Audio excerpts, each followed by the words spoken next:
नमस्कार, मैं आकाश कुमार और आप देख रहे हैं NN24 न्यूज़। जिस तरीके से ममता बनर्जी ने पश्चिम बंगाल में एक बयान दिया और उस मंच पे खड़े होकर बोला कि जो बांग्लादेश में स्टूडेंट का जो प्रोटेस्ट चल रहा है और उसमें जो दंगे हो रहे हैं, उस दंगे में जो लोग ना मरे या फिर वहाँ पे ना रहना चाहते हैं तो वो बंगाल की तरफ, हमारे जो पश्चिम बंगाल है भारत देश में, उसकी तरफ आ सकते हैं। उसमें ममता बनर्जी उन्हें शरण देगी। जितने भी शरणार्थी आना चाहते हैं, पूरे प्रॉपर डॉक्यूमेंट हो या ना हो, डजेंट मैटर, हम पश्चिम बंगाल में उन्हें शरण देंगे। हमारे साथ नरेश जी हैं और हम इनसे बात करेंगे कि क्या बांग्लादेश के लोगों को भारत में बुलाना और वो भी पश्चिम बंगाल में बुलाना हमारे देश की सिक्योरिटी के लिए कितना सही है। नमस्कार सर। हाँ, जिस तरीके से आपने देखा कि जो ममता बनर्जी ने जो बयान दिया, इस पर आप क्या कहना चाहेंगे? बिल्कुल गलत है। भारत सरकार को इस पर रोक लगानी चाहिए और जो नए वोटर बने हैं उनके भी उनका ये ना ध्यान रखना चाहिए कि उनका आधार कार्ड ना बने, उनका वोट ना बन जाए। देश के लिए खतरा है। देश के लिए सुरक्षा के लिए खतरा है। ये देश की सुरक्षा के लिए खतरा है। मैं तो कहता हूँ बंगाल सरकार को बर्खास्त कर देना चाहिए। लेकिन ऐसा कर क्यों रही है ममता बनर्जी? अब वोट के लिए। अच्छा, वोट के लिए कर रही है ये चीजें? बिल्कुल बिल्कुल। तो वोट के लिए देश की सुरक्षा के साथ कैसा एक विशेष समुदाय को खुश करने के लिए और वोटों के लिए कर रही है। अच्छा। और कानून वहाँ पे हिंदुओं पे और अत्याचार हो रहा है।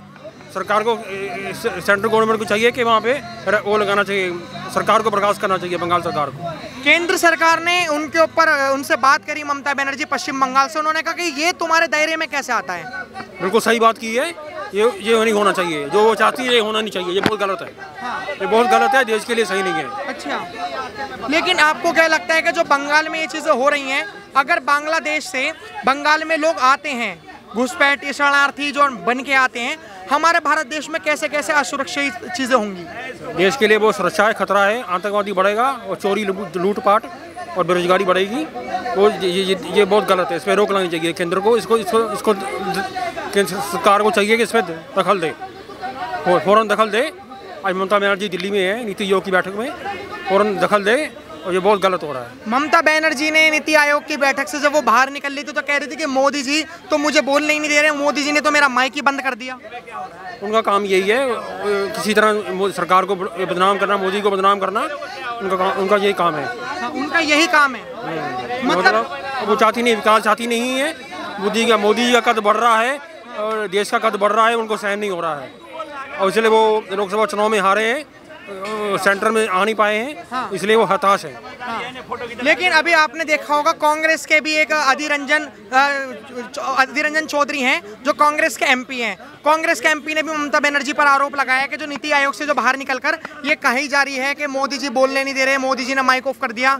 क्या आपको भी लगता है ये आरोप लगाना सही है? हाँ, उन्होंने सही बोला होगा, मुझे लग रहा है। मगर ममता बनर्जी के दो रूप हैं, बहुत खतरनाक है। हाँ। सरकार को उनको चाहिए बर्खास्त करना चाहिए क्योंकि बंगाल में कानून व्यवस्था की स्थिति बहुत खराब है। सरकार को चाहिए उनको हटा दें।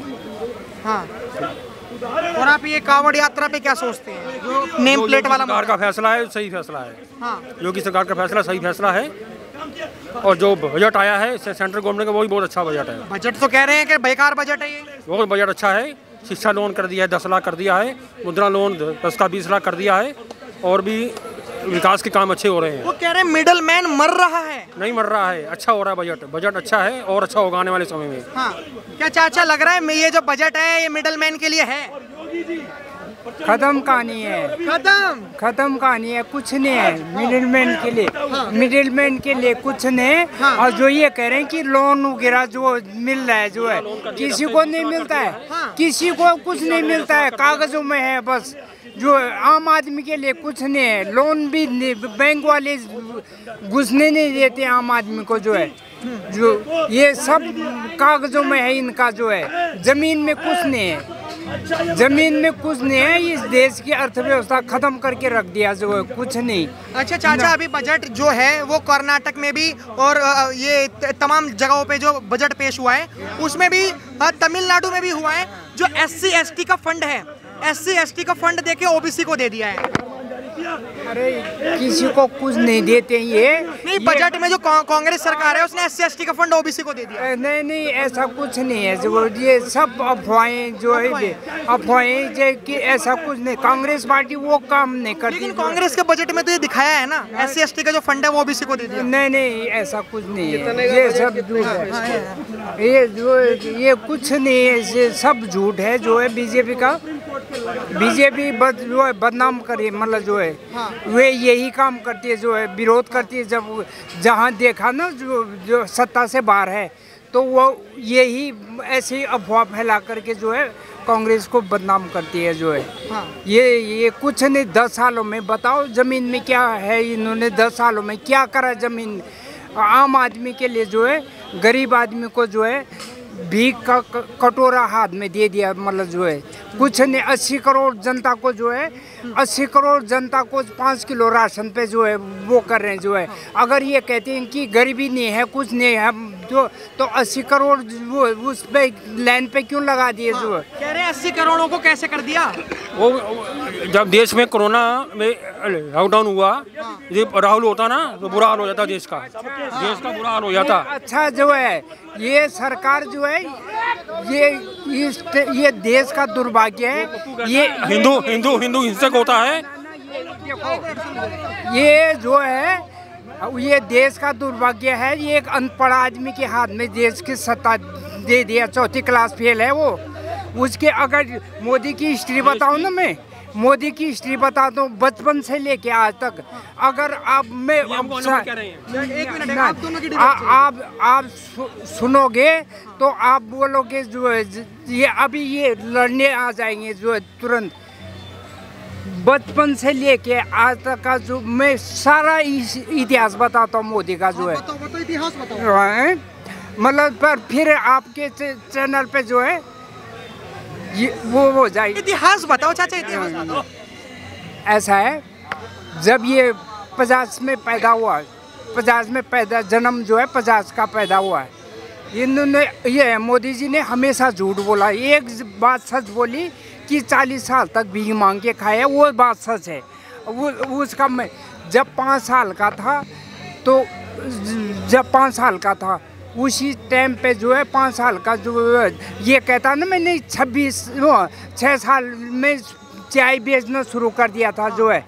तो अब काटो मत, पूरा देख लो, उसके बाद आप जवाब देना जो है। हाँ तो 6 में बोलता है मैंने 6 साल में चाय बेची। अब 50 में जन्म हुआ तो उस हिसाब से 56 में इसने चाय बेच ली, मतलब शुरू कर दिया। ठीक है।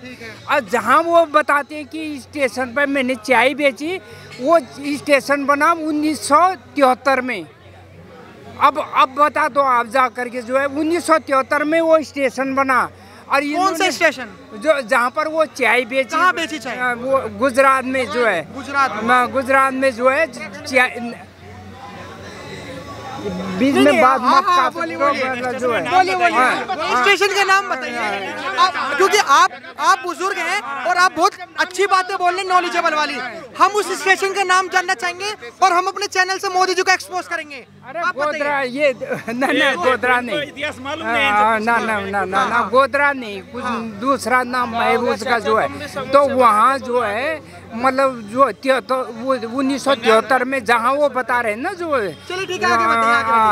तो उसके बाद जो है माँ के जेवर लेकर के गायब हो गया था जो है। माँ के जेवर जा करके इतिहास में पता कर लेना आप जो है। आगे बताइए। तो माँ के जेवर लेके गायब हो गया था जो है। फिर बाप ने जो है घर से निकाल दिया इसको जो है, दोबारा घर में घुसाने। जब तक बाप रहा तब तक घर में घुसाने। उसके बाद आया ये मतलब जो है हरियाणा में रहा, वो हिमाचल में रहा, हमारे वो उत्तरकाशी में रहा, वो बद्रीनाथ में रहा जो है, मतलब भगवा कपड़ा पहन करके जो है। अरे योगी की बात जो योगी का भी क्या कह रहे हो? योगी रहा उत्तराखंड में ना तो उसके बाद क्या आगे बताओ। अरे तो उसके बाद क्या हुआ, वहाँ बद्रीनाथ में पता है क्या हुआ, ये बाबा बन करके जो है भीख मांग करके तो खाता ही था, वो सच है। वो 40 साल जो है भीख मांग के खाया, वो सच है। उसके बाद क्या हुआ, RSS वाले जो है नागपुर से जो है बद्रीनाथ यात्रा पे गए, तो वहाँ बात बताइए, 40 साल उन्होंने भीख मांगी, जो आप कह रहे हो, क्या लक्ष्मी नगर, अभी आप दिल्ली में हो, लक्ष्मी नगर में तमाम ऐसे स्टूडेंट्स रह रहे हैं जो UPSC की तैयारी भी कर रहे हैं, प्लस वो वेटर का काम भी कर रहे हैं, तो क्या ऐसा नहीं हो सकता कि मोदी जी अपनी पढ़ाई के साथ साथ भीख मांग के भी गुजारा कर रहे हो? अब हो सकता है, वैसे नहीं, प्रैक्टिकली मैं बात कर रहा हूं। हाँ, तो मैं बात सुनो ना, आपकी बात बता रहा हूँ। उसके बाद क्या हुआ, वो उसमें जब वो मतलब जो वो बद्रीनाथ में जो है RSS वाले जो है यात्रा पे गए थे, तो ना आप बीच में काटो ना व्हाट्सअप। उसके बाद जो है हाँ, तो वो उसके बाद जो है बद्रीनाथ में ये RSS वालों को मिल गए ये जो है, उसके बाद 12 आज वो वहाँ से बद्रीनाथ से जो RSS वाले जो है ले गए वो नागपुर जो है बुला करके 10-12 साल RSS के दफ्तर में जो है इन झाड़ू पोंछा करा। उसके बाद क्या हुआ, वो सुन लो, मैं एक बात तो बताओ, फिर तो वो मुख्यमंत्री भी बने थे, प्रधानमंत्री बने, उनका टाइम पीरियड कहाँ गया? हमने सुन लो ना, उसके बाद जो है 12 साल जो है वो RSS के उसमें एक मिनट। तो आपने देखा कि जनता ने तमाम अपनी राय रखी। आप हमारे से देखते रहे NN24 न्यूज़। धन्यवाद, जय हिंद।